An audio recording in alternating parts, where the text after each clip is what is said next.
Efésios capítulo 1. Você lê para a gente, Vitão? Do 1 ao 14.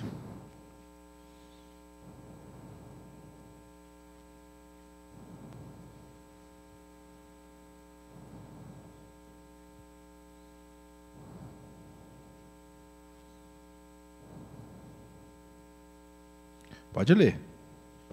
Paulo, apóstolo de Cristo Jesus, pela vontade de Deus, aos santos e fiéis em Cristo Jesus que estão em Efeso. A você, graça e paz da parte de Deus, nosso Pai, e do Senhor Jesus Cristo. Bendito seja o Deus e Pai de nosso Senhor Jesus Cristo, que nos abençoou com todas as bênçãos espirituais nas regiões celestiais em Cristo.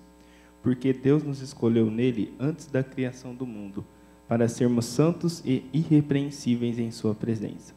Em amor nos predestinou para sermos adotados como filhos, por meio de Jesus Cristo, conforme o bom propósito da sua vontade, para o louvor da sua gloriosa graça, a qual nos deu gratuitamente no amado.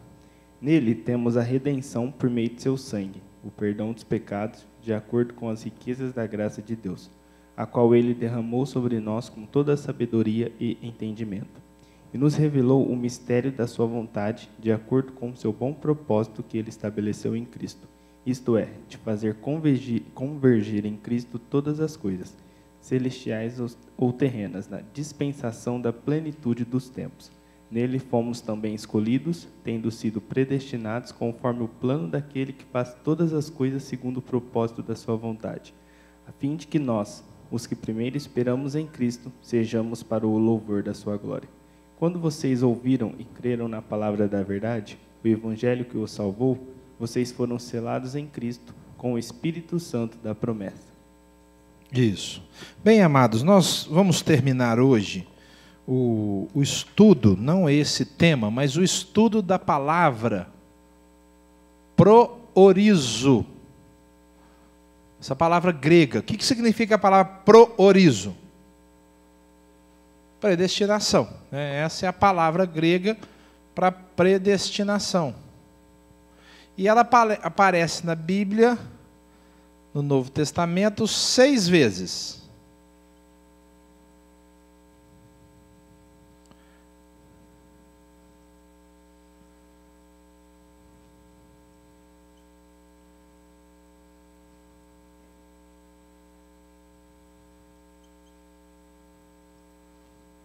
Aparece em Romanos 8, 29 e 30, que a gente já viu.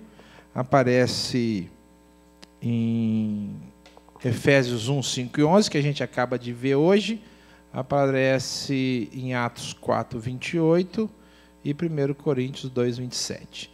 Essas 2 vezes em sentido distinto dessas 4 vezes. Nós já vimos as 2 aparições aqui no Efésios 1, 5 e 11.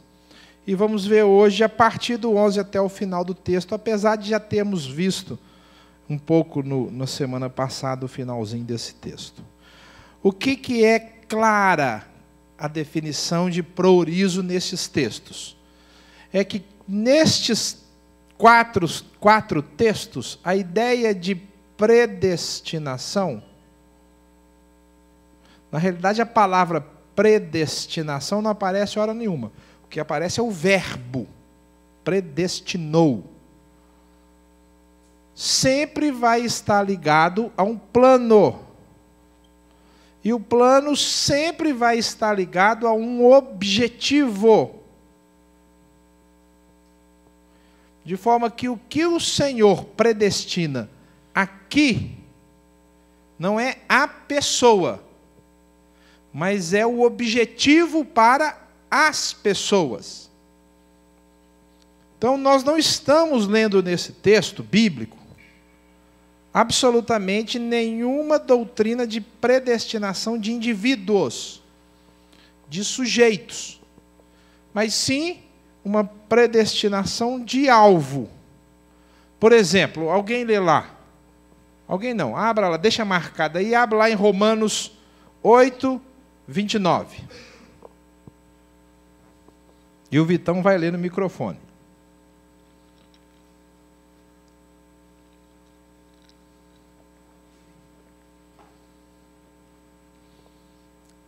Romanos 8, 29. Deixa marcado o Efésios. Pode ler. Pois aqueles de antemão conheceu, também os predestinou para serem conformes à imagem de seu Filho, a fim de que ele seja o primogênito entre muitos irmãos. Isso. Então, ó, predestinou para serem o quê? Como Jesus. Para ser como Jesus. Essa é a ideia. Então, é uma ideia de alvo. Ele determinou o que eu e você temos que ser. Agora vai para Efésios 1:5.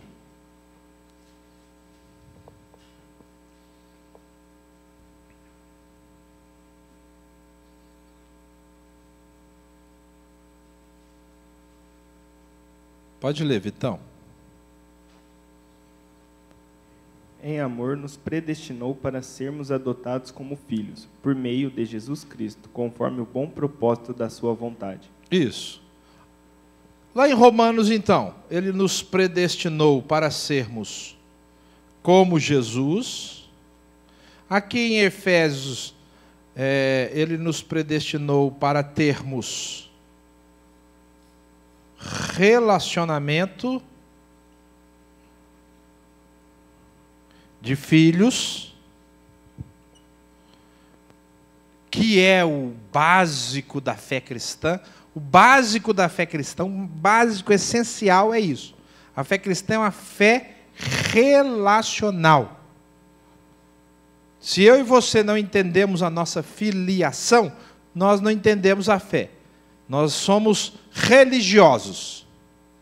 Essa é a diferença entre religiosidade e espiritualidade. Se eu entendo, Deus é espírito, e importa que os seus adoradores o adorem em espírito e em verdade, é relacionamento. É eu e ele termos essa identidade aqui, ó, familiar. Sempre através de Jesus. A gente viu isso na semana passada. Jesus é a pedra de toque. E agora, 1:11. Lê, por favor, de novo, Vitão. O bom propósito. Beneplácito é uma palavra mais antiga, né? Mas é fácil. Quando a gente tiver uma palavra antiga, você pega uma tradução mais nova, que os celulares já trazem, e ela já ajuda a gente, né? As Bíblias mais antigas têm palavras difíceis. Então, o beneplácito é o bom propósito dele. É um propósito que já inclui uma coisa boa. Entendeu? Lê para mim, por favor, do 11 ao 14. Presta atenção, então. Nele fomos também escolhidos, tendo sido predestinados conforme o plano daquele que faz todas as coisas segundo o propósito da sua vontade, a fim de que nós, os que primeiro esperamos em Cristo, sejamos para o louvor da sua glória.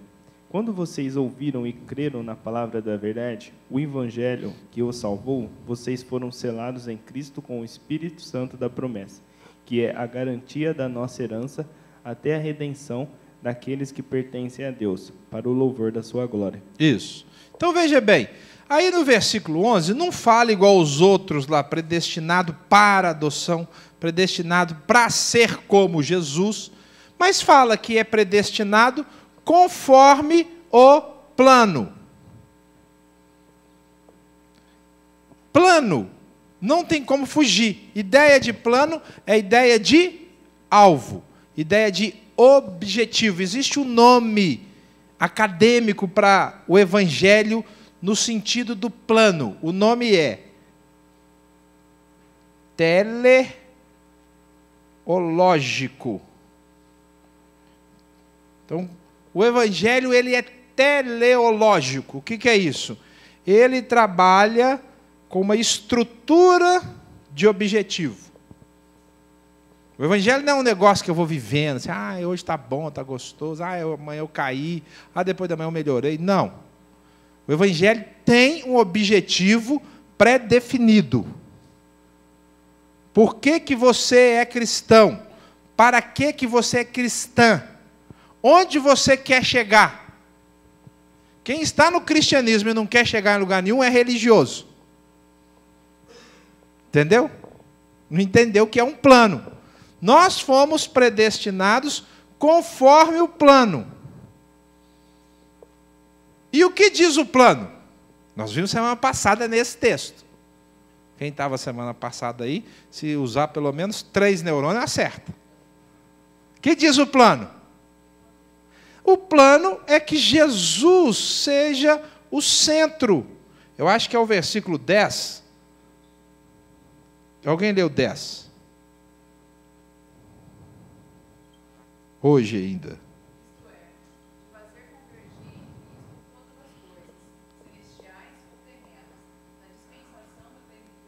Isso.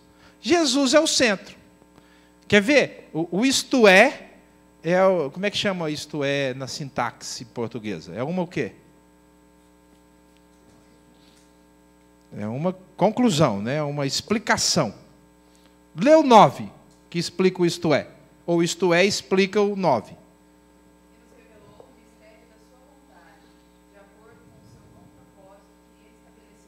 Isso, está vendo? Ó? Isto é o quê? O bom propósito dele, ou o mistério da sua vontade, isto é, convergir em Jesus Cristo. Então, eu fui predestinado conforme esse plano. Porque o plano foi predestinado para todo aquele que crê. Então, eu criei para quê?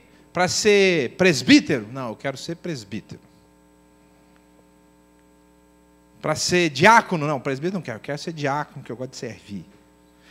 Não, eu não quero nada, eu quero ficar sentado no banquinho, que é bom, ninguém impede muita coisa de mim. Eu fui para isso. Não. Você, se é um cristão, foi predestinado para convergir em Jesus Cristo. O quê? Todas as suas coisas. Esse é o plano. Todas as suas coisas.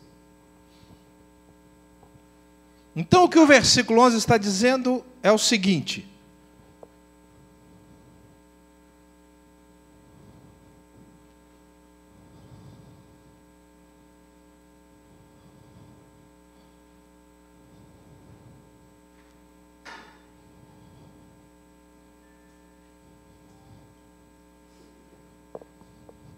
Todas as suas coisas são destinadas a Jesus. Todas. O 10 vai explicar o que todas envolve. Todas as coisas terrenas e todas as coisas espirituais. Tudo seu é para Jesus. Se Jesus não for o centro de tudo que é seu, você está fora do plano. Entendeu? Está fora. Não, mas eu vou na igreja, eu trabalho no ministério, eu sou presbítero. Não interessa, está fora do plano. Para não errar, eu nem faço muita coisa, eu fico quietinho no meu canto, já fiz, fiquei chateado, agora eu gosto de ficar só olhando. Está fora do plano. O plano de Deus, chamado de mistério, no versículo 9, é que tudo converge em Jesus. Tudo. Para ficar mais claro. Nós lemos o 11. Agora lê o 12, Vitão, no microfone. A fim de que nós, os que primeiro esperamos em Cristo, sejamos para o louvor da sua glória.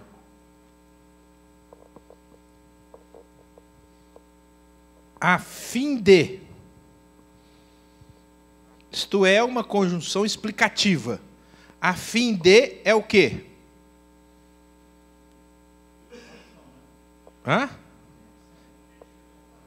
Ela mostra um propósito para nós. Ela conclui o nosso propósito.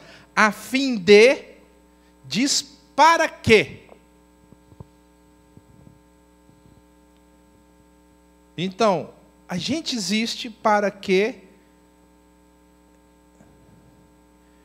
Jesus seja glorificado. Irmãos, Isso aqui é um estilo de vida. É eu viver de tal forma que as pessoas olhando para mim, elas possam falar assim, glória a Deus. Glória a Jesus. Eu revelo na minha vida algo sobrenatural. Jesus.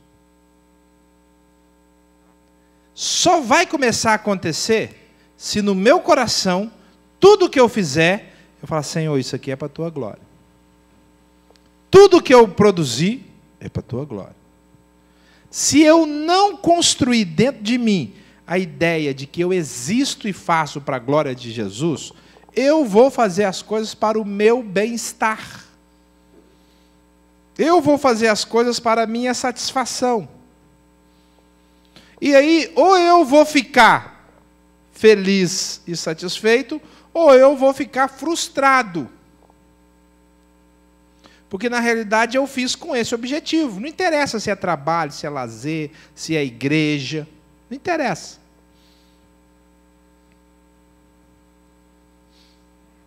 Só um minutinho. Tudo. Eu fui fazer uma visita antes de vir para cá. E falei, Senhor, me usa lá. Quero ser usado. O que o Senhor quer de mim lá naquele lugar? Eu quero ser usado. Sabe quanto tempo gasta para você tomar essa decisão e fazer essa oração? 40 segundos. Muda o seu objetivo. Muda a razão de você estar lá. A Tereza contou um caso que aconteceu lá na escola dela que gerou maledicência na escola inteira. E aí, quando gera maledicência, gera fofoca. Já viu fofoca em local de trabalho? Vocês ficam esperando chegar no outro dia para saber. Hoje não precisa esperar chegar porque já sai no WhatsApp. Né? Então, e aí aconteceu, teve fofoca num dia, teve fofoca no outro dia, a Tereza está na sala dos professores. Mas hoje ela foi para lá diferente. Ela foi e fez uma oração, falou, Senhor, me usa lá. Só falou isso. Quando a fofoca começou, ela falou, gente, eu queria falar uma coisa. E o perdão? E ela estava me contando na hora do almoço, ela falou, Samuel, eu fui falando e o povo ficou calado. E aí uma pessoa entendeu a palavra e falou assim, puxa, é mesmo, e a gente aqui acabando com o outro, a gente podia perdoar. Aí quando acabou, uma professora falou com ela assim, falou assim, olha, Tereza, você falou, mas eu vou te falar a verdade, eu não perdoaria não, eu não perdoo isso não. Quer dizer, a fofoca que é falar mal dos outros, virou uma forma das pessoas se confrontarem. O Espírito Santo começa a usar a verdade para fazer cada pessoa pensar em si mesma. A fofoca não é mais o mais importante. A maledicência deixa de ser o centro. O Senhor diz assim em Eclesiastes 7:2, melhor é ir à casa onde há luto do que ir à casa onde há banquete. Porque na casa onde há luto, todo mundo pensa sobre o fim dele. Esse é o objetivo de quem é usado por Deus. É você fazer com que a pessoa pare de pensar no que é externo e comece a pensar, e agora, isso comigo? Quando Jesus está presente, é isso que Jesus faz. Quando eu trago Jesus para o centro, e eu posso trazer Jesus para o centro sem falar o nome dele. Trabalhando com a verdade, pegando um gancho, desde que eu esteja antenado. O que o Senhor quer que eu fale? O que o Senhor quer que eu plante? Qual semente? O que o Senhor quer de mim? Isso é viver para o louvor da sua glória. Eu falei na quinta-feira passada, glória é o que aparece de Deus. Então, glória é quando Deus é percebido. Isso é glória.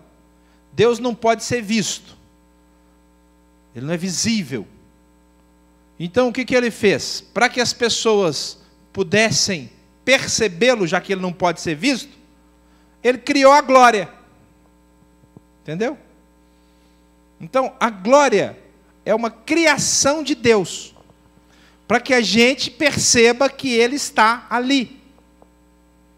Olha que bonito, Salmo 19. Os céus fazem o quê? Proclamam a glória de Deus. Deus é fantástico, né? Ele criou uma bola gigantesca, atômica, que produz uma reação atômica atrás da outra, e essa reação atômica explode a zilhões de quilômetros, e a explosão dessa reação atômica chega até a gente, o calor dela chega até a gente. O Senhor, o que é isso? E os caras vão falar que isso é fruto do acaso, da poeira estelar. Você aguenta um negócio desse? Uma bola gigantesca produzir uma explosão atômica é muito complicado. Não é fácil você causar a fissão do núcleo do átomo ou a fusão do núcleo. É difícil. Aí o salmista fala, os céus proclamam. Quer dizer, tem bola explodindo. Quando a gente olha para o céu e vê estrela, nós estamos vendo milhões de reações atômicas acontecendo no universo. É a forma de perceber a presença dele. Entendeu? Agora, bem, tem isso na natureza, mas tem isso através das coisas celestiais, que somos nós. Porque nós somos espírito. Então, se eu entendi o meu alvo de vida, puxa vida, eu existo para isso. Onde eu piso, pisa o Senhor. Mateus 5,16. Se souber de qual, pode falar. Assim, fala alto. Pode falar. Fala só. Então fala outra pessoa que tem coragem. Pode ler. Assim brilhe também a vossa luz diante dos homens, para que vejam as vossas boas obras e glorifiquem o vosso Pai que está nos céus. Olha que legal.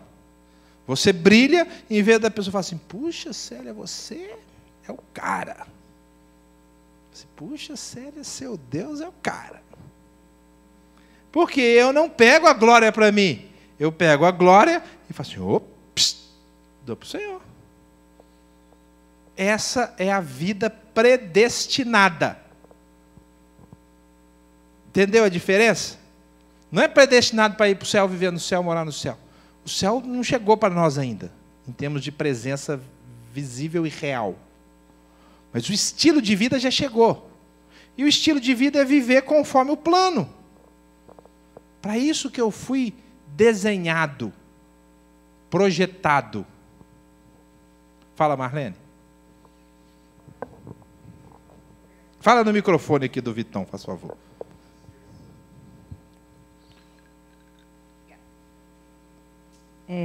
Você falou que no verso 9, quando fala desvendando-nos o mistério da sua vontade, está falando do plano.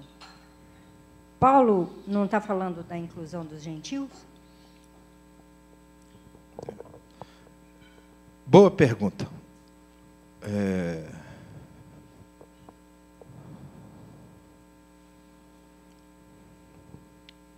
A palavra mistério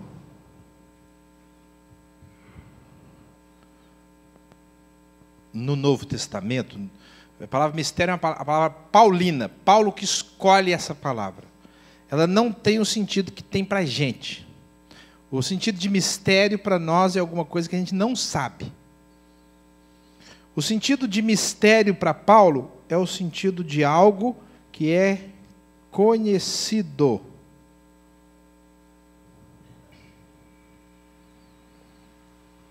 E o conhecimento que Paulo remete quando ele fala do mistério é o conhecimento de que todas as coisas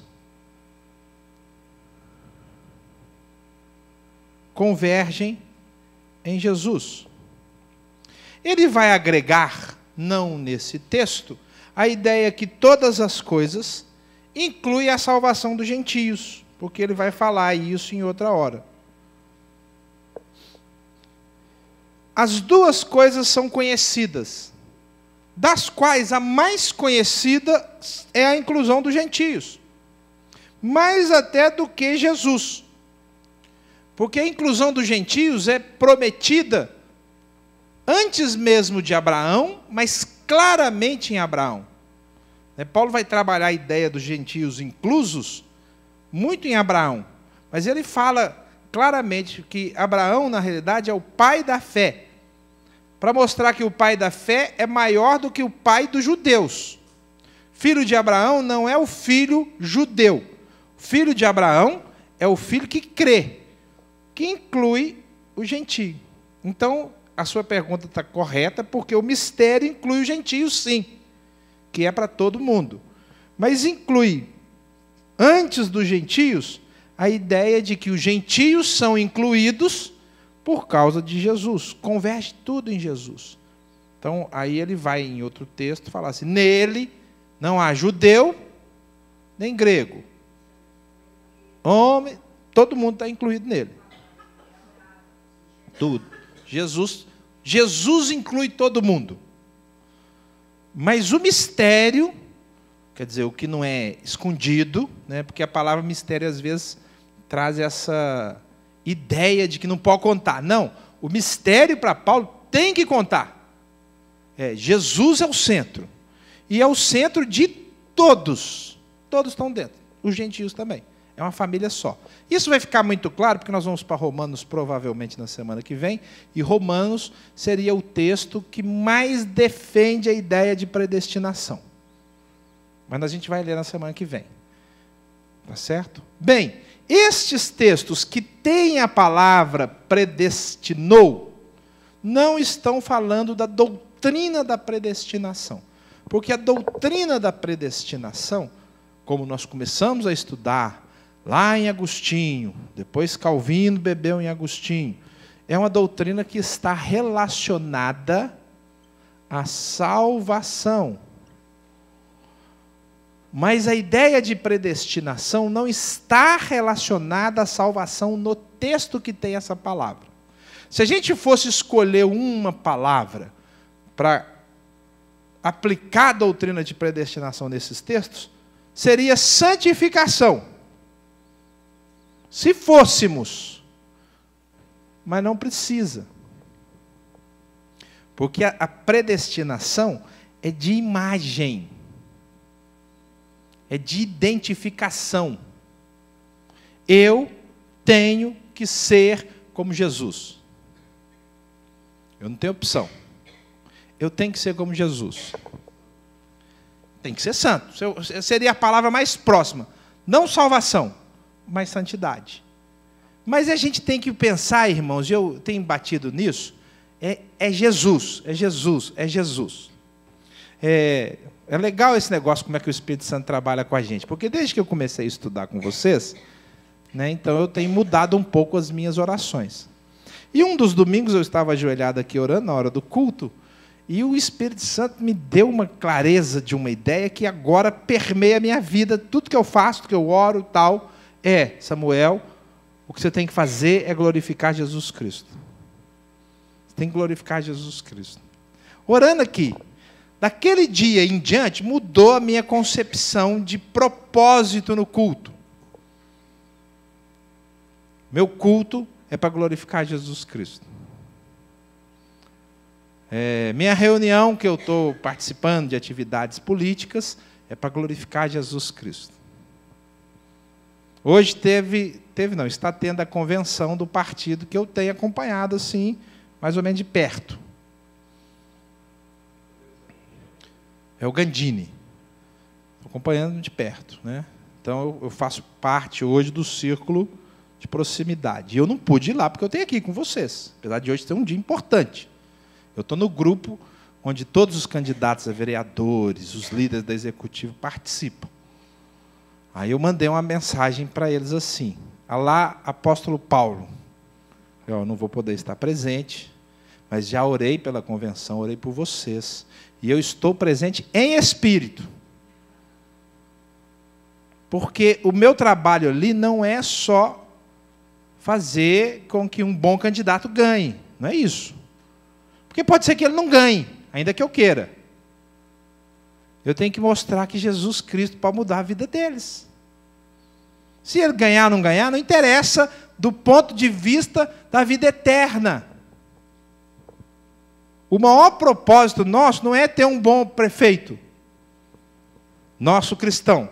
Qual é o maior propósito nosso cristão? Glorificar Jesus Cristo. Eu hoje, analisando, ontem eu estive numa reunião que nós temos 9 candidatos. 8 estavam presentes. Só não estava o Chiarelli, né? Mas 8 estavam lá. Então, que é um absurdo, por sinal, né? Diga-se de passagem, é um absurdo. Nem espírito. Mas é um absurdo ele estar preso, ter sido transferido para Tremembé por essa motivação, a não ser que a gente não saiba o decorrer do processo. Mas é um absurdo, com tantas situações muito mais complexas que outras pessoas fazem e não estão presas, né? É um absurdo isso. Para mim, é uma incoerência da justiça. A menos que, diga-se como ressalva, que ele tenha desobedecido cláusulas processuais aí. Se não, se a causa é só por xingamento, é uma ilogicidade da justiça. Porque quanta gente desviou comprovadamente e está solto. No mínimo podia, então tá bom, você xingou, então agora você vai trabalhar durante 1 ano trocando fralda de idoso no asilo. Tá bom? Das 7 da manhã até as 11 horas. Tem sentido isso, mas tudo bem. Fecha o parênteses. Vocês ficam me fazendo pergunta de política, eu não gosto. Não pode fazer pergunta de política, não. Mas o fato é que eu estava na reunião, ouvindo cada candidato falar durante 3 minutos, que é o tempo que eles tinham, porque eu estou andando com um, mas eu preciso conhecer os outros. Porque a minha análise é uma análise social. Caráter, envolvimento político, eu faço essa análise. A próxima análise é dependência de Deus. Se a pessoa que eu me aproximei de outros 2, já tem uns 2, 3 meses, se ela está aberta para deixar Deus influenciar na vida dela. E, por exemplo, o Gandini esteve aberto. Não tem uma reunião que eu vou que eu não oro. Eu tenho certeza que se eu tivesse ido lá, ele ia pedir para eu orar. Tenho certeza. Porque onde eu vou e tem reunião, quando vai acabar, eu falo, eu queria pedir ao pastor Samuel para fazer uma oração aqui. Não interessa quem está presente, não interessa. Isso é temor. Bem, mas ainda assim, isso é uma análise social. Porque eu quero glorificar Jesus. Ele, eu não sei, estou dentro dele. Se eu quero glorificar Jesus, não interessa se ele vai ganhar. Aquelas pessoas têm que ver as minhas boas obras e falar assim, rapaz, esse cara é por Jesus. Ou por Deus, ou sei lá qual é o conceito que ele tem. Mas essa é a nossa forma de viver, irmãos. Quando eu já, estudando de novo esse assunto, por isso que é bom estudar mais de uma vez um assunto, viu? Nunca se canse de estudar a Bíblia. Nada é igual à Bíblia. Irmãos, a Bíblia é um trem maluco. Você lê de novo. E o negócio fica vivo. Eu li os profetas pela não sei qual vez. E eu falei, gente, não é possível. Não é possível que isso estava escrito. A Bíblia é o único livro que tem esse poder. Ela é viva. Ela é viva. É viva e eficaz. Quando você vai nela como Bíblia, como palavra de Deus. Fala, Senhor, fala comigo. Então nós temos que fazer isso. Eu entendi, o Espírito Santo me deu essa experiência, falou, Samuel, glorifica Jesus. Então, se eu venho para o culto, se eu vou para a reunião, se eu, Senhor, me usa, eu quero, me dá uma palavra, sopra aqui. Quando eu e você vivemos assim, nós estamos agindo conforme fomos predestinados. Porque se você é um cristão, crê em Jesus, você crê em Jesus, amém? Aceitou Jesus? Amém? Se você morrer hoje, você vai para onde? Para o céu. Veja, não interessa se você foi predestinado ou não. Se você crê em Jesus e morrer hoje, para onde você vai? Céu. Tudo bem. Isso é doutrina relacionada à salvação. Mas essa aqui não. A pergunta que você tem que fazer quando você toma contato com essa doutrina aqui, bíblica é, como é que você está vivendo? Entendeu? Quantos anos você tem? E você? Vai fazer vestibular? Você já está fazendo faculdade ou não?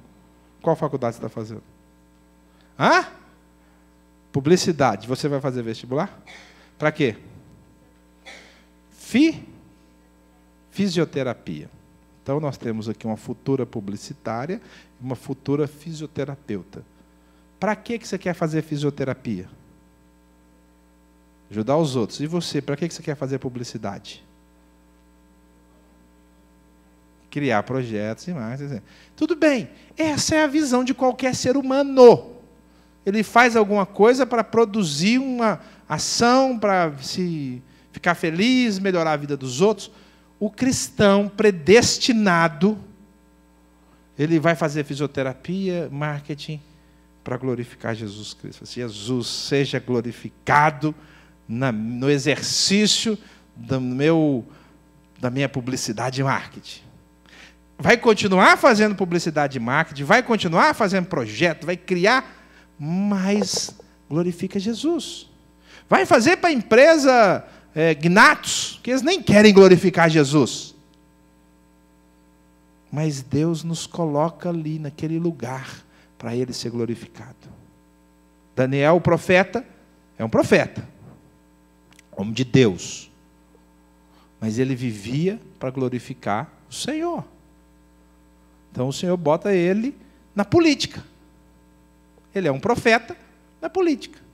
Ele trabalha com os imperadores, olha só, com os reis. Ele orienta Sadraque, Mesaque e Abidênego, que trabalham com os governadores. Porque Sadraque, Mesaque e Abidênego estão na mesma geração e trabalham com os governadores. Mas eles sabem, os governadores, os imperadores, os reis, que esses caras glorificam a Deus. Então, quando de repente eles precisam de alguém que dê uma palavra sábia, que muda o ramo, muda o rumo, muda a direção, fala assim, espera aí, vamos chamar o Daniel, que o Daniel, como diz lá, nele está o Espírito dos deuses. Espiritual. Irmãos, nós somos os responsáveis para que o plano seja conhecido. É isso que a Bíblia conta. A Mariana lembrou José, mas é isso que a Bíblia conta. É o José, o Moisés, todo mundo. Eles não foram chamados para fazer um povo distante de todo mundo. Os judeus que foram fazendo isso. Foram se achando melhores que os outros, nós somos o povo, ninguém tal, beleza, tem que virar judeu para agradar a Deus. Não é isso que eu quero. Não é isso que Deus quer. Ele quer que as pessoas, no meio dos homens, mostrem o plano. Mostrem Jesus Cristo. Então, é para isso que a gente foi predestinado. A sua empresa tem que glorificar Jesus Cristo. Ah, mas eu não sei fazer minha empresa glorificar Jesus Cristo. Tem que glorificar Jesus na White Martins. Ah, não sei. Ah, eu também não sei. Quem sabe? O Espírito Santo sabe. Aí eu tenho que andar com Ele. Gente, isso é um plano. Isso é um plano. Então, como é que eu descubro o plano? Eu falo com o dono do plano, eu converso com ele. Qual é o seu plano? Isso é lógico, é estratégia, é inteligente. Então eu tenho que conversar com quem escreve o plano. E aí, como é que faz? Conta para mim. Tem um filme que eu já indiquei aqui para vocês, chama Agentes do Destino. Quem nunca viu, pode pegar. Agentes do Destino. Esse filme trata de predestinação e livre-arbítrio. Só que ele mistura os dois o tempo todo, porque ele não é um bom filme teológico. Ele é um bom filme. Mas se você for ser criterioso, ele não é bom, porque ele fica misturando as doutrinas o tempo todo. Ele está defendendo o livre-arbítrio, mas para defender o livre-arbítrio ele é completamente predestinacionista. Mas tudo bem, né? O consultor teológico deles não era assim bem puro na análise das doutrinas. Mas ele mostra uma situação em que as pessoas estão debaixo de um plano, mas elas não têm relacionamento com quem escreve o plano. Não tem. O cristianismo religioso é assim. O cristianismo religioso, a gente acha que Deus tem um plano, que Deus é soberano, mas a gente não pode ter relacionamento com o cara do plano. Porque, afinal de contas, o que é que o Senhor quer para você amanhã cedo?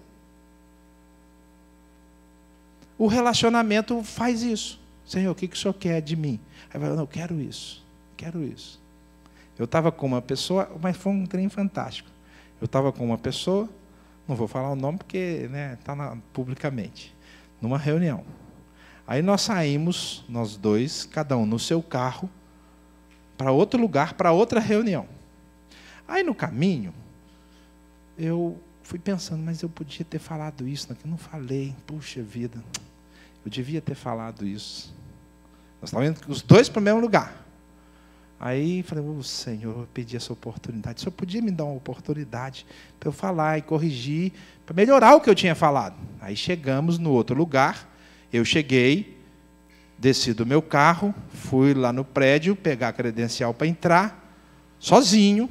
Aí, quando ela ia me dar a credencial, esqueci as folhas lá no meu carro. Falei, peraí que eu já pego, vou no meu carro pegar as folhas. Aí fui no meu carro, peguei as folhas, que estava no quarteirão estacionado. Voltei. Quando eu voltei, a pessoa que eu tinha que falar estava entrando no elevador. Eu falei, ops, peraí.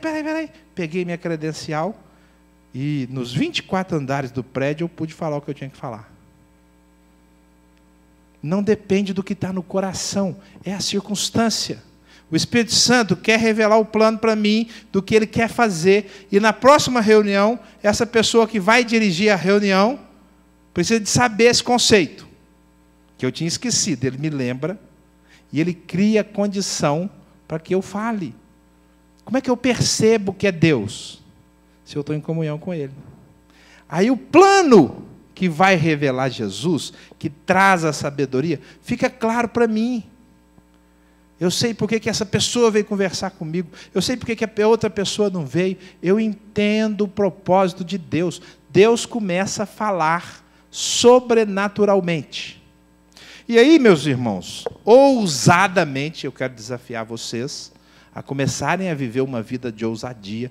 Quando você começa a saber o plano de Deus, você pode orar com mais clareza.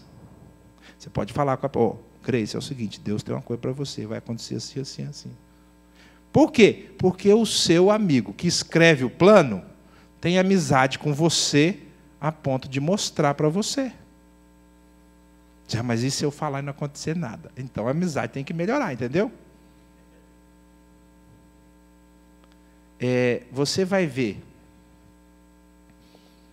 lá no Velho Testamento tem rei, profeta e sacerdote. São 3 funções claras. O rei sempre está em evidência, o profeta está em evidência e o sacerdote está em evidência.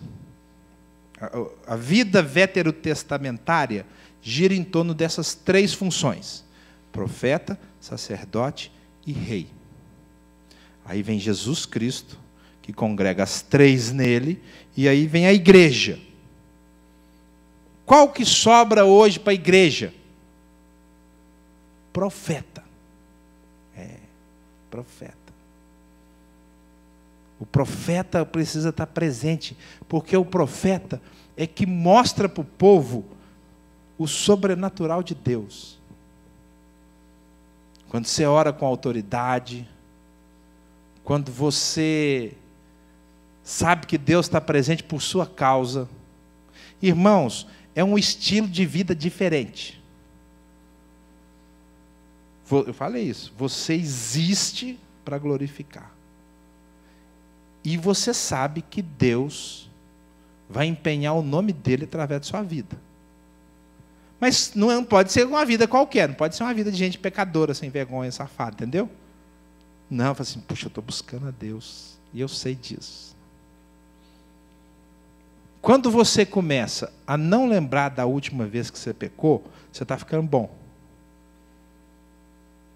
Entendeu? Eu falei assim, não, eu pequei hoje. Puxa vida. Não, eu pequei hoje, pequei ontem, pequei antes de ontem. Entendeu? Então, o Senhor perdoa, glória a Deus. O sangue dele é precioso. Mas é ruim a gente ter que ficar dependendo do sangue para perdoar todo dia. Alguma coisa está errada. O que está errado?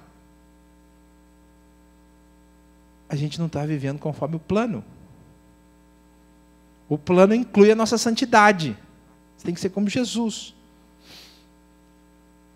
Jesus pecava muito, não pecava? Jesus era um pecador miserável. A gente pode falar isso dele? Não pode.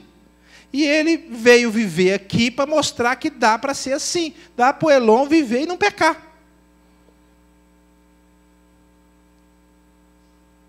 Como? Andar com ele, oração, Bíblia, essas coisas que têm aparência de religiosidade, mas quando são feitas por amor, você tem saudade. Ai, que vontade de ir lá orar. Ai, que vontade de chegar de noite, a hora que eu leio minha Bíblia.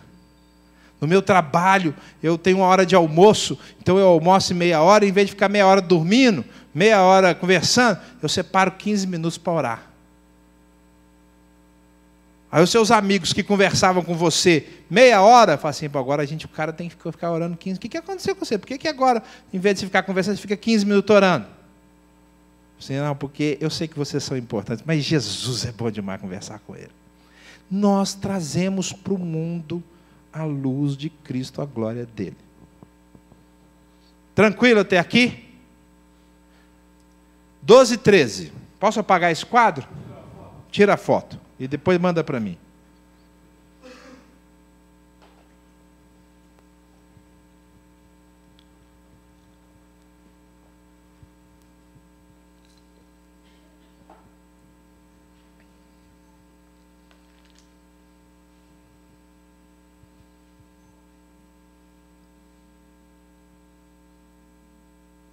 É uma foto ou 3?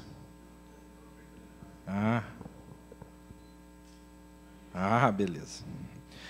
Lê aí, Vitão. 12:13. Não, 12, 13 e 14. Até agora nós vimos coisas que Deus fez. Ele escolheu, Ele predestinou. Agora vamos ver as coisas que a gente faz.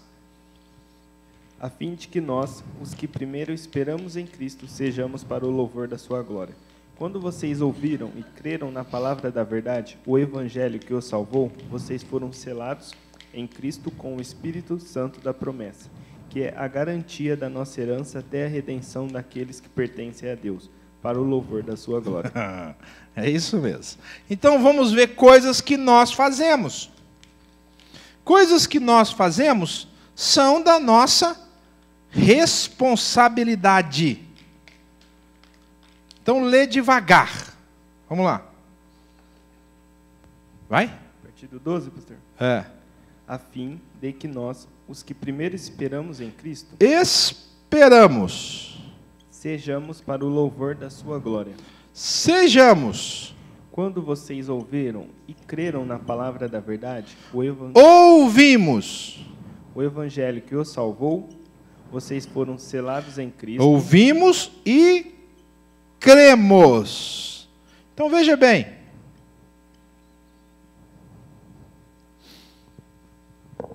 Nesse plano, existe uma bilateralidade. O plano de Deus não é unilateral. O plano de Deus é contingente, condicional. Se você for um predestinacionista puro, a palavra condicional não cabe. Porque a palavra condicional implica numa atitude que você tem que tomar. E a predestinação em conteúdo agostiniano ou calvinista, e só tem essa predestinação, A mais simples tem essa, aí ela só fica mais fundamentalista e mais exigente e tal. Não cabe a condição. Por exemplo, vocês ouviram e creram. Não é uma questão de responsabilização, porque essa não é a condição está na predestinação da doutrina para a salvação, naquilo que ele faz. Porque você, se crê e depende disso, vai ouvir e vai crer. Deu para entender? Não é condicional. Condicional é assim: se eu não fizer, não acontece aquilo. A condição é implícita. Bem, não só nesse texto, mas em vários textos bíblicos, a responsabilidade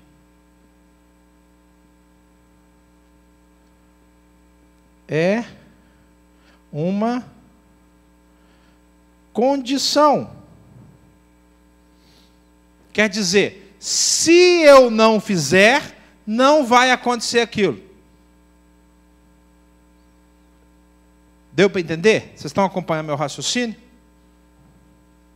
Vários textos bíblicos. Por exemplo, Deuteronômio 28. Quem não conhece Deuteronômio 28, leia na sua casa. Nós não vamos ler agora. Mas Deuteronômio 28 fala da bênção e da maldição. Então, na bênção e na maldição, Deus fala assim lá no Velho Testamento. É o seguinte, vocês vão entrar aqui na terra agora. Se vocês fizerem isso, vai acontecer aquilo. Que é uma condição clara. Mas não é só Deuteronômio 28. Vários textos vão falar da condição. Vamos ver um. João 3, 36. Você lê no microfone, tá?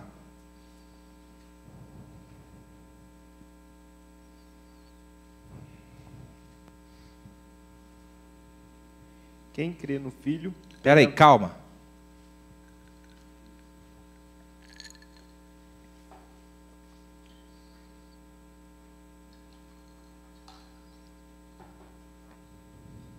Achou? 3,36. João 3,36. Pode ler. Quem crê no Filho tem a vida eterna. Já quem rejeita o Filho não verá a vida, mas a ira de Deus permanece sobre ele. Esse texto é um texto condicional. Deu para entender a condição presente? A responsabilidade humana é definidora do resultado. Quem crê, tem a vida. Quem não crê, tem a ira. A condição não é uma ação anterior. A condição é uma resposta. Daí a ideia de responsabilidade. Existe uma ação anterior, mas o que define a salvação ou a ira nesse texto não é a ação interior, mas a resposta. O que nós vamos ler em Efésios agora é a resposta. Não uma resposta que é fruto de uma ação interior. Porque a forma como a doutrina da predestinação vai explicar a crença, o ser, o ouvir, é o seguinte: Deus predestinou e fruto da predestinação vai acontecer essa ação de crer, de ouvir. É um fruto de uma decisão soberana. Por que o defensor da predestinação ensina dessa forma? Porque ele diz que se a resposta humana, a responsabilidade humana, for quem define, então eu prejudico a soberania de Deus. Se existe condicionalidade, a soberania está afetada. Entendeu a lógica da doutrina da predestinação? Existe uma lógica. A pergunta que nós temos que responder é se essa lógica é bíblica. Porque se essa lógica for 100% bíblica, toda vez que o Senhor estipular uma condição, a justiça fica prejudicada.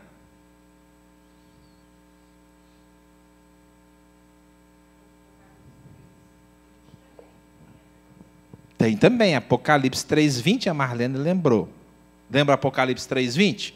Quem não lembra? Eis que estou à porta e bato. Se alguém ouvir a minha voz e... O se é condição. Se é condicionante, não tem jeito. Bem, o condicionante está na Bíblia inteira. O meu professor de teologia na faculdade teológica estava ensinando e eu falei, mas professor, eu era um questionador, assim, eu era um questionador desde cedo. Deixa eu contar, parênteses. Eu estava vendo um filme com o Mateus, terça-feira, e lá no filme, desenho, sei lá o quê, não lembro qual que era. Aí o Mateus falou, mas pai, olha lá, essa criança aí do filme, aí, do desenho, está fazendo isso porque ela nasceu em pecado. Como a gente nasceu em pecado, o nosso fruto é pecar. Foi, mas filho, quem te falou que nós nascemos em pecado? Foi a tia da escola dominical falou que a gente nasceu em pecado, todo mundo nasce em pecado, e se a gente nasce em pecado, não tem outro jeito, a gente vai ter que pecar, porque quem nasce em pecado não tem outro fruto. No filme. Eu falei, não é bem assim, calma, vamos ver. Né? Você aprendeu isso lá na escola dominical? Foi. Né? Aí eu notei que está havendo uma divergência nas classes de escola dominical. Né? Dependendo do que eu falo aqui, não é o que está sendo falado lá. E aí, essa conversa que eu tive com ele, porque o Mateus, ele é questionador. Ele é questionador mesmo. Ele é questionador na igreja, ele é questionador lá em casa, na escola. Eu já tive umas 2, 3 vezes ser chamado lá, porque ele é um questionador. Né? Quando nós mudamos o Mateus de escola, ele saiu de uma escola que tinha 6 alunos na classe, para uma classe que tinha 26. E uma das primeiras vezes que eu fui lá, um mês depois, é porque ele estava falando para os colegas, ele tinha 2 colegas, que eram espíritos, falaram, não, isso não existe, espiritismo é do diabo. E os meninos entraram em crise, porque foram falar, o pai reclamou, eu fui chamado na escola, entendeu? Porque na classe anterior dele não tinha uma diversidade religiosa. Numa de 26, apareceu o espiritismo. E na cabeça dele o espiritismo era do diabo. Bem, é só a gente corrigir, manter o ensino. Mas olha as incongruências, e é interessante a gente pensar sobre isso. Os meus colegas pastores, que a maioria não é calvinista, a maioria é libertária, não tem dúvida que todo mundo nasceu no pecado.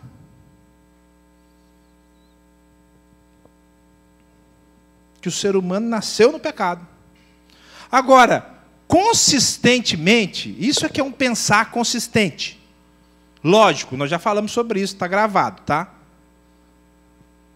A doutrina de que todo ser humano nasceu no pecado e está fadada à condenação é calvinista.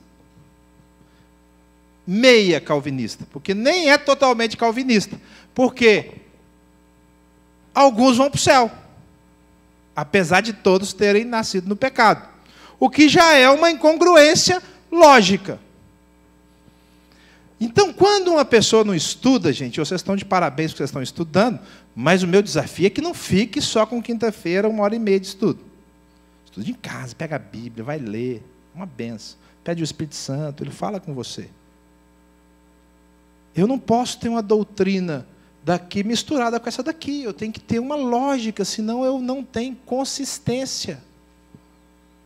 Que é o que eu descobri na palavra do Mateus, e ele já crê no que ele me falou, porque foi o que ele aprendeu. Eu nem conversei ainda, porque eu tenho que ver, porque não adianta eu falar uma coisa, não, ele chega aqui e fala não sei o quê. O Maicon estava dirigindo um louvor e falou no louvor lá, né, com as crianças, que ele, uma vez, viu um anjo, e que hora do louvor é uma hora boa para ver anjo. Aí o Mateus falou assim comigo, falou, pai, como é que eu faço? Eu também quero ver anjo. Eu falei, como assim você quer ver anjo? Como você quer ver anjo? Né? Aí eu falei, mas como? Ele falou, não, porque o Maicon falou assim, então você tem que perguntar para o Maicon, não pergunta para mim, porque eu não sei responder. E ele foi perguntar para o Maicon. Falou assim, Maicon, como é que você faz para ver? Porque eu também quero ver. Aí ele falou, calma, Mateus, não é assim. Calma, vamos devagar. Quer dizer, quando a gente ensina, a gente tem que saber o que a gente está ensinando, porque senão a gente constrói expectativas que vão ser frustradas. Por isso, irmãos, que a fé cristã é racional, ela tem que fazer sentido. E eu só descubro o sentido se eu estudar. Senão eu, de repente, me pego crendo numa coisa e falo, peraí, estava errado. E é plenamente possível acontecer. Você só descobre quando você vai atrás. Senão você é ignorante. Ser ignorante não é que você é menos que os outros. É sinal de que você não conhece aquilo, porque não foi do seu interesse estudar. Então, quando eu pego agora em Efésios, esperamos, sejamos, ouvimos, cremos, que já apareceu. Porque lá em Romanos 8, 29, fala que eu fui predestinado para ser como Jesus. Não precisa levantar a mão. Se você olhar no espelho hoje para fazer uma análise completa da sua vida, como está, você vai achar que você é exatamente como Jesus hoje? Talvez se na balança está devendo, né? Mas peraí, Deus predestinou, por que você não é então? Porque a responsabilidade eu não estou cumprindo. Sou eu que cumpro a responsabilidade. O ser não é uma bomba de poder que Deus pega, vai, pum, pronto, agora a Gleice levanta e sai andando como Jesus. Quem encostar na calça dela é curado. Não, o ser é uma responsabilidade que eu tenho que executar. E eu tenho que executar quando? Não é domingo à noite na hora do culto, não? Quinta-feira na hora do café com teologia? Eu tenho que executar todo dia. O que a Bíblia mostra é o mecanismo de executar. Dia a dia, tome a sua cruz, mate-se. Medite no Espírito. Ore. Entra no teu quarto, fecha a porta. Medita no livro da lei, dia aí. Entendeu o que a Bíblia mostra? A Bíblia mostra o caminho que esses homens e mulheres, na história, fizeram. É isso. A Bíblia é um livro de história. Então, o que a Bíblia mostra é o que esses homens e mulheres fizeram, e quando eles fizeram, eles pareciam com Jesus. Quando eles não fizeram, eles não pareciam com Jesus. Entendeu? Mesmo sendo da Bíblia. Tinha hora que eles não pareciam. Por quê? Porque eles não estavam fazendo aquilo que eles sabiam que tinham que fazer. Eles não estavam sendo responsáveis pelo plano. Estavam sendo responsáveis por serem um ser humano, um trabalhador, pai de família. Mas o plano não. O plano é para eu ser como Jesus, refletir Jesus, mostrar Jesus onde eu passar. Se não, eu desvio do plano. Assistam esse filme, porque o tempo todo essa palavra plano aparece. Agentes do Destino. Assistam, gente, esse filme é legal demais. Acho que eu vou ver de novo. Porque ele mostra que há um plano, apesar de ter incongruências. Mas quando você vai estudando, você vai, é mesmo, esse filme está defendendo o livre-arbítrio, mas o tempo todo tem alguém determinando o plano. Porque a ideia de predestinação é uma ideia determinista. Agora, irmãos, tirem essa ideia da cabeça.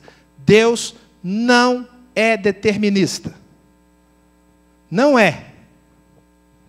Vocês podem me dar algumas provas? A primeira, mais cabal, mais intensa, mais exuberante e fácil de ver. Ou qualquer outra. Vai ter julgamento. Não era essa que é a mais cabal, mas o julgamento é uma prova. Outra. A morte de Jesus. Não, eu estou dizendo uma prova assim entre a gente aqui.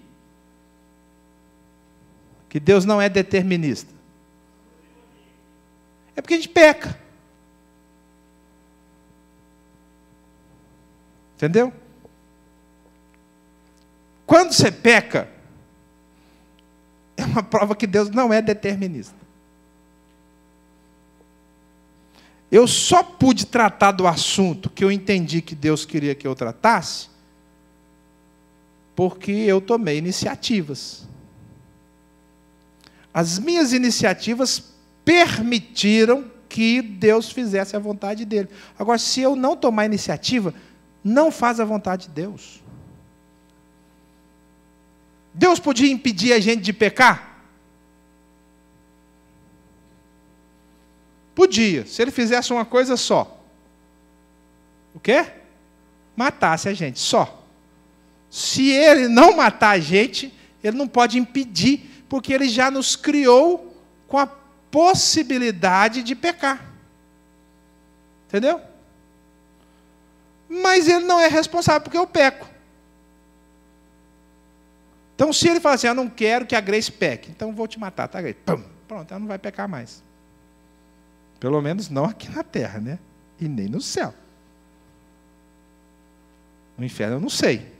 Eu acho que lá no inferno é o lugar que as pessoas mais pecam. Mas tudo bem. A ideia é que se eu peco... Não, é o pastor primeiro que levantou a mão antes do Tatá. Deus não pode ser determinista. E, irmãos, tem pecado demais, misericórdia. A gente tem que diminuir a estatística. Entendeu? Nós temos que abaixar a estatística de pecado. Se, Senhor, não quero ser a causa de pecado. Fazer igual Estevão, não leve em conta esse pecado, Senhor. Entendeu? Estão me matando aqui, mas não leve em conta. Diminui a estatística aí que eu estou perdoando. Não? A gente tem que fazer isso. Agora, se o mundo peca, aí nós que somos cristãos consideramos o pecado uma coisa natural, pronto, a gente está piorando a estatística. Nós somos instrumentos do pecado. Mas não foi para isso que nós somos chamados. Nós somos escolhidos, predestinados, eleitos, e eu estou usando só a palavra bíblica, para não fazer isso. Fala, pastor. Na verdade, a dúvida é o seguinte, como que lida então com Romanos 3, lá, todos pecaram, estão destituídos, nenhum há um justo sequer, não há alguém que faça o bem, não há alguém que busque a Deus.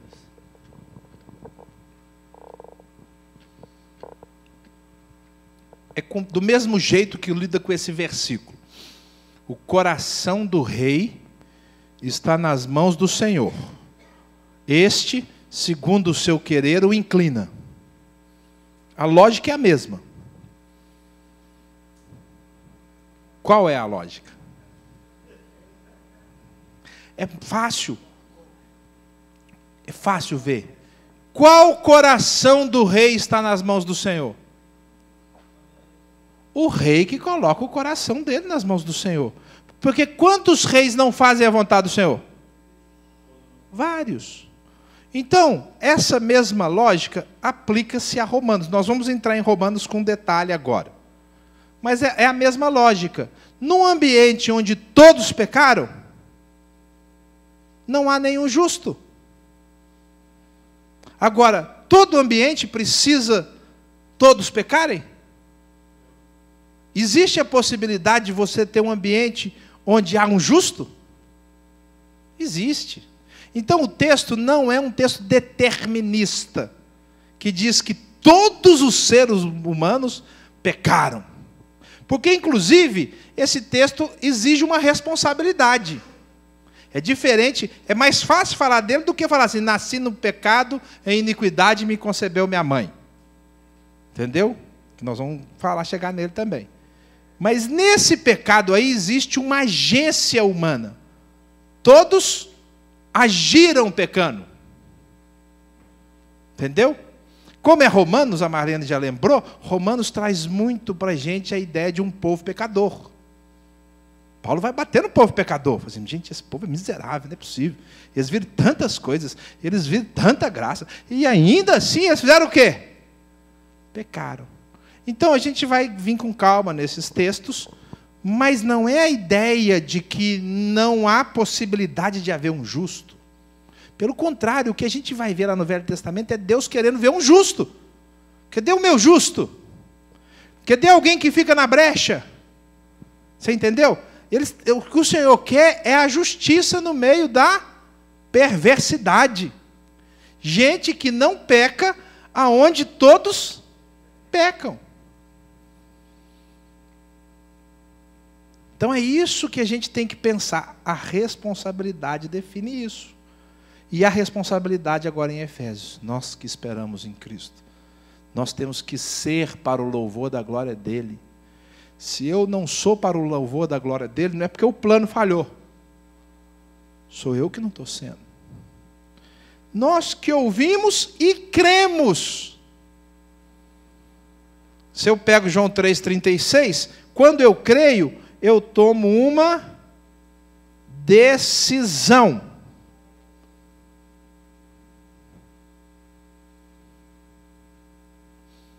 E a minha decisão só tem sentido se ela for responsável. E, irmãos, vocês têm que estudar a Bíblia. Mas esses conceitos tão fáceis e simples, eles jogam por terra conceitos consagrados da teologia cristã evangélica. Não vou nem falar da católica. Jogam por terra. Que muitas vezes a gente fala deles como se eles fossem pilares. Mas não são. Porque nós somos tentados a ler o texto com essa simplicidade. Todos pecaram, acabou. Todos. Todos quem? Todos os seres humanos do planeta, de todas as épocas. Não importa a idade. Não é isso que o texto está dizendo. Por isso que a melhor forma é, eu fiz assim, botei um parecer das doutrinas, agora nós vamos na Bíblia. De repente eu descubro que são 6 vezes que aparece, essas 2 a gente vai citar na semana que vem, mas elas não tratam do plano diretamente. Tá? Essas que tratam, não tratam de plano de salvação. Tratam de plano de execução. Então, eu tenho que ficar com a Bíblia. Ó, vocês podem me contradizer, tá, gente? Eu estou doidinho porque vocês me contradigam. Ah, não, mas esse aqui trata, porque a gente pode ficar 2 aulas num versículo só, não tem problema com isso não. Mas o plano é de execução. Tá. Último a perguntar, porque eu tenho que encerrar. Pastor, pensando no que você falou de que se Deus só pode impedir você de pecar te matando, quando Deus ele arrebata Enoque, ele estaria fazendo isso? Lógico, matar e trasladar é a mesma coisa, é levar para o céu. Sim, mas assim, então assim, quando aparece um justo, Deus tira. Não, que isso, de jeito nenhum. Não é? Quantos trasladados você conhece? Na Bíblia, se for olhar para um justo, é o único... Não, o profeta Elias também. 2 foram trasladados. Que fala que andou com Deus e que Deus tomou para si, não que, eu quero ir embora, vai, me leva. Então, biblicamente, nós só temos 2. A prova de que quanto mais alguém é justo, mais Deus deixa ele no mundo. Por quê?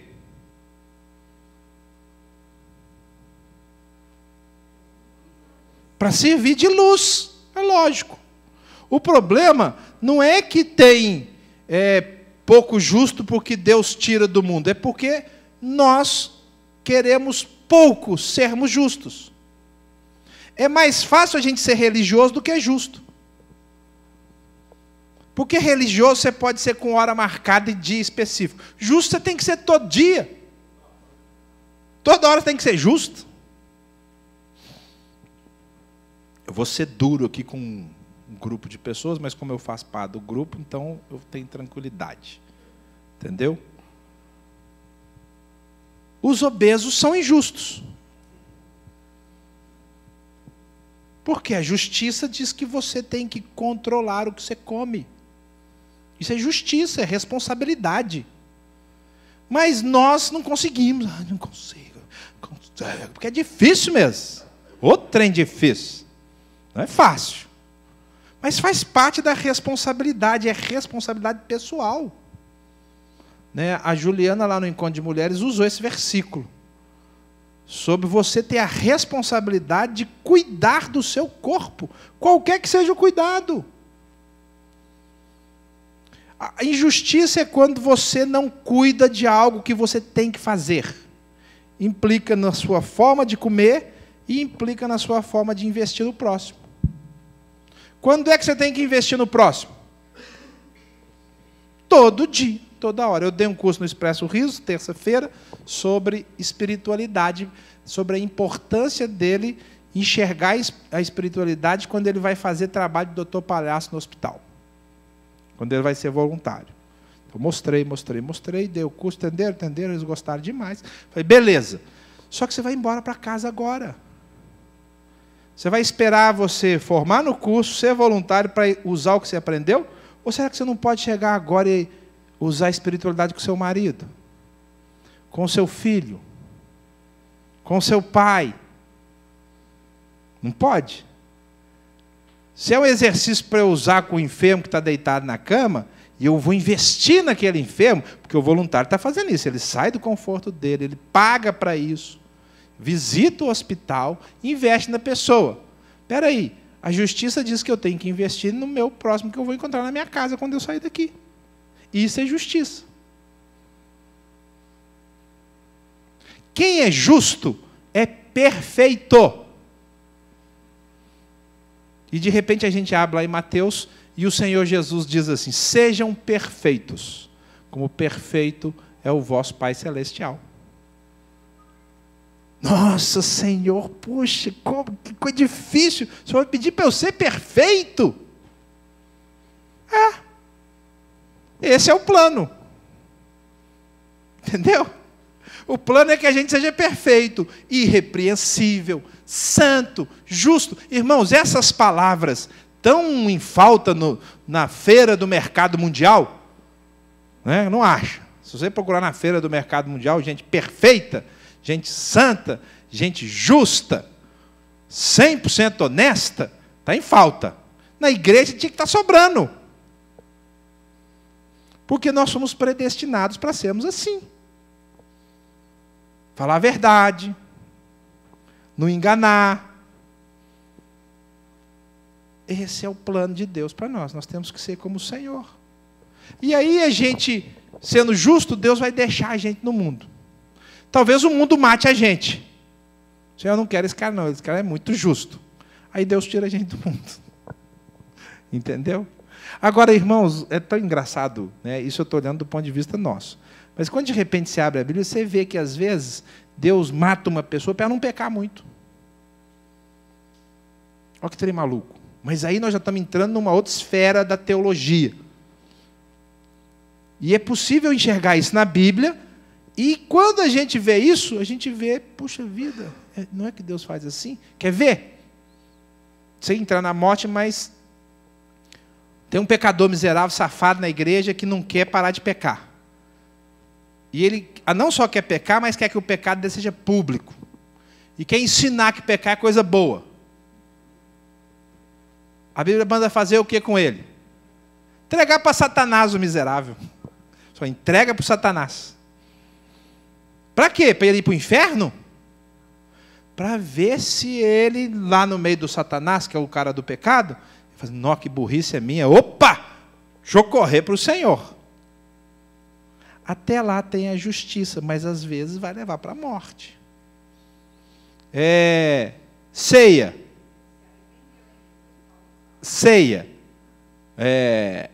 Não sei se você já leu lá na Bíblia, né? É porque o nosso evangelho está muito... irmãos, nós temos que ser mais crente. Lá na ceia fala assim de Coríntios: eis a razão, porque existem entre vocês muitos fracos e doentes, e não poucos que já dormem.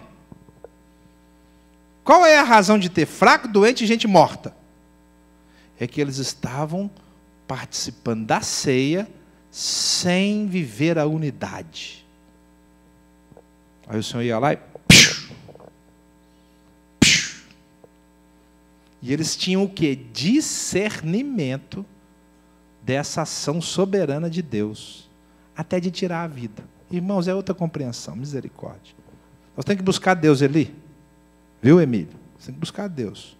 Os líderes têm que buscar Deus, porque nós temos que entender como Deus age. E Deus age, Ele permeia o mundo humano.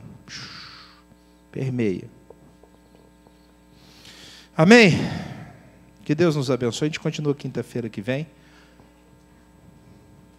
Qual? Não, vou voltar. Eu vou voltar sim, Rosa.